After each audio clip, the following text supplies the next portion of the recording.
In a world where every byte is watched, the next firewall won't live in code. It'll live in the concrete. Welcome to Cascadian Forge AI News. The age of centralized AI is fracturing. Nations, regions, even small communities are realizing that control over computation means control over destiny. At Cascadian Forge, our mission is simple: bring that power back home. Our thermal core AI hubs are more than data centers. They're self-heating, self-cooling, living infrastructures. Printed from curved concrete cooled by the ocean and fueled by local energy loops, each one a fortress of sovereignty. But here's the real frontier: data independence.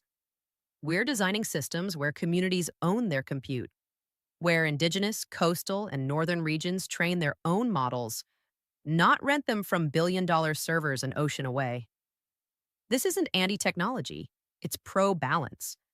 Because when AI lives inside walls that you can touch, powered by your own hands, your own grid, it becomes something different, something human again. This is the new firewall. It's not a line of code, it's the structure itself, built to endure, built to belong. You're watching Cascadian Forge AI News, where we're rebuilding the future, one system at a time. Subscribe, share, and join the Forge. Artificial intelligence sovereignty starts right here.